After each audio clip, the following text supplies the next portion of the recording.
Pada bulan Juli tahun 2019, dunia dikejutkan dengan berita hilangnya seorang ilmuwan bernama Susan Eaton di Pulau Kreta di negara Yunani. Kasus ini tidak hanya menarik perhatian karena status korban sebagai ilmuwan terkenal, tapi juga bagaimana pihak berwenang mengungkapkan fakta-fakta yang sangat mengerikan tentang kasus ini.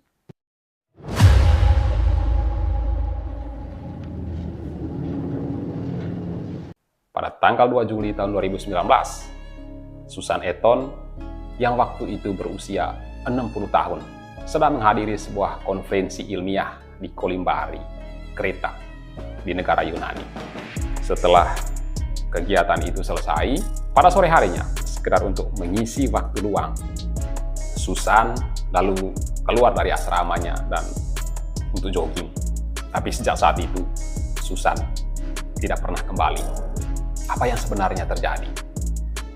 Berita hilangnya Susan dengan cepat tersebar di wilayah itu dan mendorong pihak berwenang untuk melakukan pencarian yang intensif.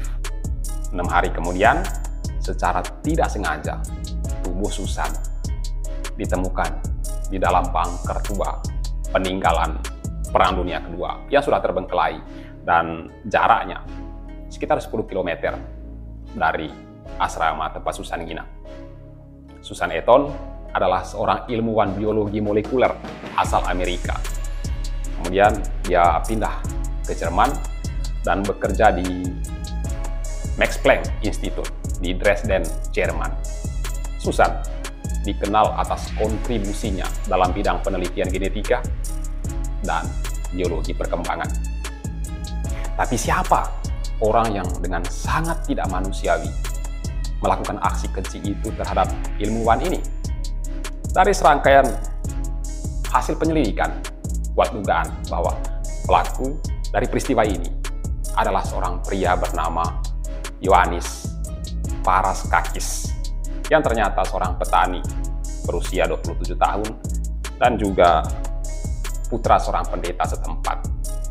Ioannis kemudian ditangkap atas tuduhan terhadap kasus ini. Dari hasil investigasi, Ioannis Paraskakis ini mengakui bahwa dia melihat Susan berjalan sendirian pada sore itu. Lalu tiba-tiba dia terdorong oleh hasrat seksual dan memutuskan untuk menyerang korban ini. Nah, coba kalian bayangkan, pria berusia 27 tahun memiliki hasrat seksual terhadap wanita berusia 60 tahun. Ini menunjukkan bahwa pelaku ini memiliki penyimpangan aktivitas seksual yang sudah sangat parah. Menurut keterangannya, saat melihat korban, si pelaku ini lalu menabraknya dengan mobil untuk melumpuhkan korban ini.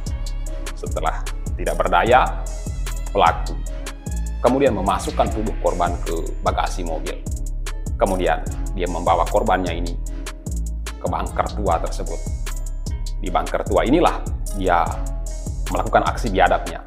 Dia memperkios korbannya ini dan meninggalkannya dalam kondisi tidak berdaya. Korban ini pun akhirnya meninggal karena asfiksia. Setelah serangkaian hasil penyelidikan yang intensif dan bukti forensik, pelaku akhirnya ditangkap. Nah, yang menarik adalah bahwa awalnya si pelaku ini mengakui perbuatannya, tapi kemudian dia berubah pikiran dan menarik pengakuannya dengan alasan bahwa dia dipaksa.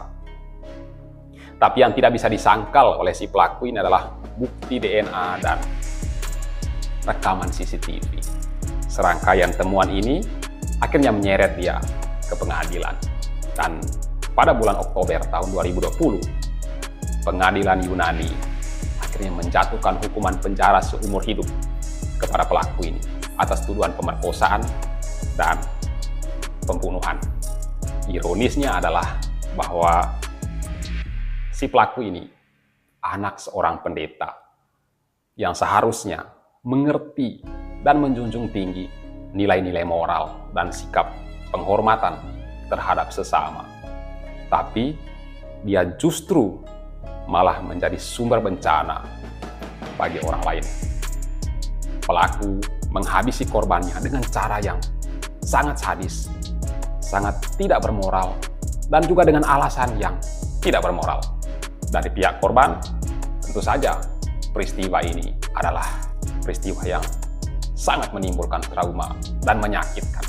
Komunitas ilmiah internasional juga berduka atas kepergian rekan mereka yang adalah seorang ilmuwan yang sangat cerdas. Kasus ini mengguncang masyarakat Kreta yang dikenal aman. Publik mengalami ketakutan sekaligus kemarahan terhadap pelaku. Dan meskipun tidak ada perubahan kebijakan yang signifikan, kasus ini meningkatkan kesadaran akan pentingnya keamanan pribadi dan respon cepat terhadap laporan orang hilang. Kasus ini mencerminkan bahwa bahkan di komunitas yang dianggap aman, kejahatan yang brutal dapat saja terjadi. Kasus ini juga menyoroti tentang bahayanya perilaku seksual yang tidak terkontrol dan tentang pentingnya kewaspadaan, bahkan di lingkungan yang dianggap aman sekalipun. Penting untuk meningkatkan kesadaran dan pendidikan mengenai keselamatan pribadi.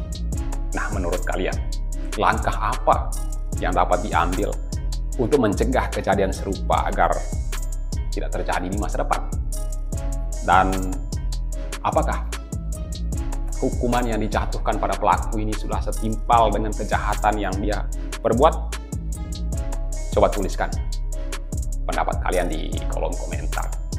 Kisah tragis Susan Eaton mengingatkan kita akan pentingnya kewaspadaan dan keamanan pribadi. Dan semoga penyelesaian kasus ini bisa memberikan sedikit ketenangan bagi keluarga korban dan orang-orang terdekatnya.